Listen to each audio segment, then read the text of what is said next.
Is the Caribbean turning into the next geopolitical battlefield? Well, in a big development which is unfolding near Venezuela, it has Washington's fingerprint all over it. The United States is stepping up its naval presence in the southern Caribbean, and it is not going alone over there. France. Yes, France has now joined hands with America, sending its own warships to that particular region. Now, these vessels will be stationed near a French overseas territory, making it clear that this is no longer just the US show of strength. So, what's really going on? Let's dwell deeper here. Now, officially, Washington says that it is about drug cartels, right?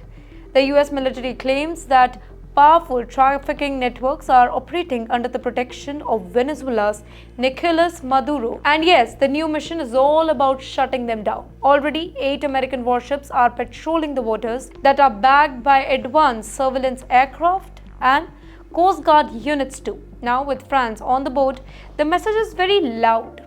The US wants a collision, not a solo campaign. But there's a bigger story here. US allies across Europe and the Americas are being quietly caught in. Reports suggest that Marco Rubio, the influential US senator, has been in touch with Canada, Mexico, the UK, and even Italy to build broader support. Now, for Washington, this is not just about narcotics. It is about squeezing Maduro, isolating his government, and reminding the world that America still calls the shot in the Western Hemisphere. And of course, there is resistance too. Countries like Iran, a key Maduro ally, are blasting the operation, calling it Trump's adventurism. Well, Tehran argues that the US is hiding behind the war on drugs narrative while actually targeting Venezuela for political reasons. Do you remember Maduro and Trump have been at loggerheads for years now, specifically after Washington refused to recognize his presidency and backed opposition leader? Well, this is why the warships really matter here. They are not just chasing the smugglers. They are part of a much bigger geopolitical chess game, with Venezuela sitting on some of the largest oil reserves in the world.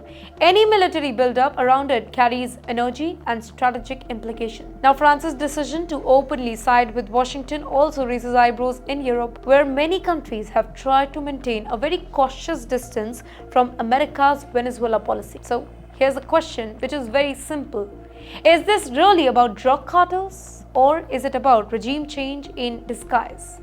Washington insists it's the first, but its critics, and that too from Venezuela and Tehran, saying that it's definitely the second. Now, either way, the Caribbean waters are heating up, and the new US-France partnership is bound to make waves far beyond Latin America.